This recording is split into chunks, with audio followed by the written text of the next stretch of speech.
Hey everyone. So I wanted to give an update about my guitar lessons for those that might be interested in getting some lessons with me. Um, YouTube shows me that a lot of people that watch my videos aren't subscribed, so I'm just going to kind of do a very brief introduction to who I am. So I've been a guitar teacher for 22 years. I started teaching right after graduating from Berklee College of Music, and I teach at my house here in Sacramento, California, but I also teach people in different places in the United States and in different places in the world. So we can do it if you're interested. We could, if you're in my town, we could do it at my house, or we could do it remotely.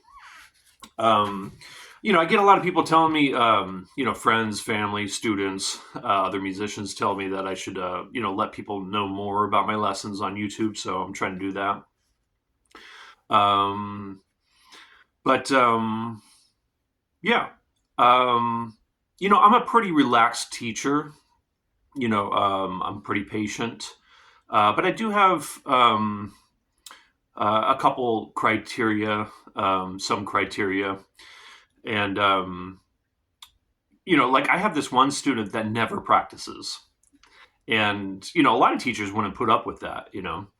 But I'm cool with it as long as the student is cool to hang with, easy to talk to and just hang with. Then it's totally fine with me if you don't practice. Like sometimes this one student I'm thinking of will just say, "Hey, can we just talk today?" And not even get into guitar. But we inevitably talk about music and stuff. But we just talk about personal stuff and what's going on in the world and just different things. He's just kind of cool to hang with. So.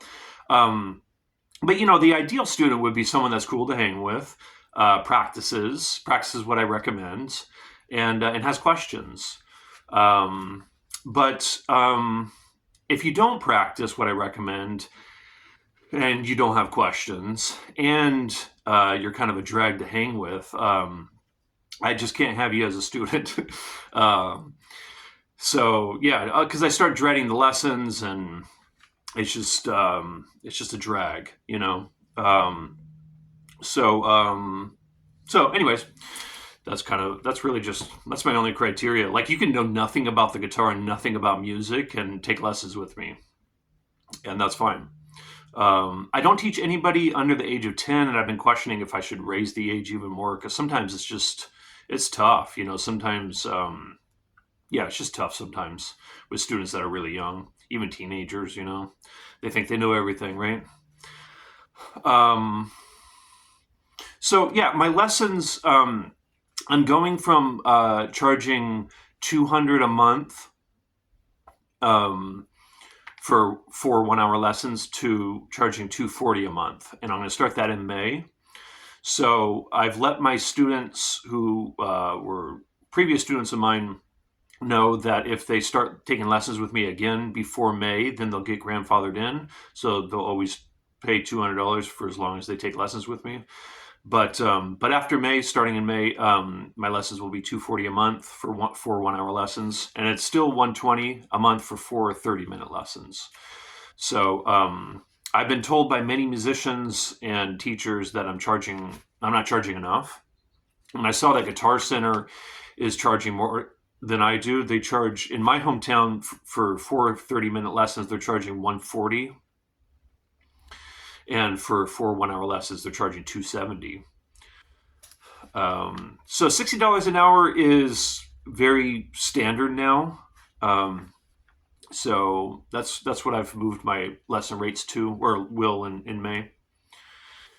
And like I said, if you start before May, then you'll get grandfathered in, and you won't incur the increase. So I've played and studied a lot of different kinds of music, and I've shared some short videos recently of me shredding, me playing walking bass and chords, or a chord melody bass kind of thing, and also playing original compositions and improvising original music. So yeah, I've played and studied a lot of different kinds of music, but I'm primarily a jazz and original musician, and um, I'm developing as a classical guitar player, so I'm not ready to teach that yet, but I plan to in, I don't know, 4 or 5 years. We'll see how long it takes me to feel ready to do that. But yeah, I can teach a lot of different aspects of music and different types of music and different aspects of playing the guitar. But there's tons of stuff that I don't do. Because nobody can do it all. And, like I don't do flamenco guitar. I don't do polka. I don't do, I don't know. Like I've never been much of a tapper. I don't really teach tapping. I don't teach 12-string acoustic guitar. I've played that once in my life, I think. You know, but but I can teach you how to shred, all the techniques involved in shredding. I mean, besides the tapping stuff, and I'm sure there's some other stuff I can't do, but the basic stuff like fast alternate picking, fast runs, and sweep picking, and that kind of stuff.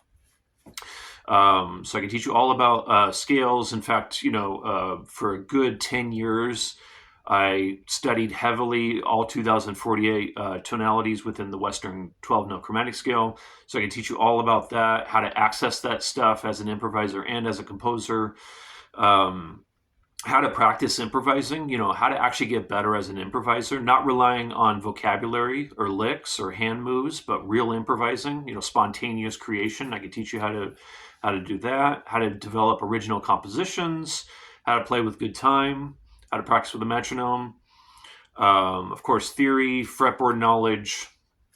And if you're interested in learning how to play jazz, then I can teach you all about that, how to, develop chord melodies or how to improvise through chord changes, how to develop bebop vocabulary, on and on. That's a big one. Jazz, of course, is a big one. So I can teach you all about jazz if you're interested in that.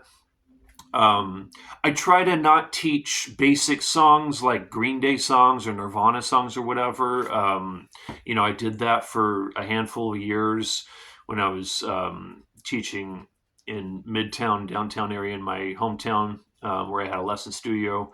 I'd get, beginner guitar students that were young, and I would just have to teach them those kinds of tunes, basic power chords and stuff. So I'm still down to do it, but I prefer not to.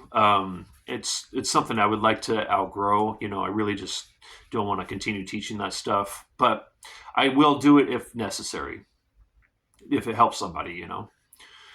But yeah, it's kind of interesting how surprising how many people don't seem that interested in developing original compositions or develop themselves as original improvisers. Those are the two ways that music exists, which is really interesting. It's a whole conversation to get into.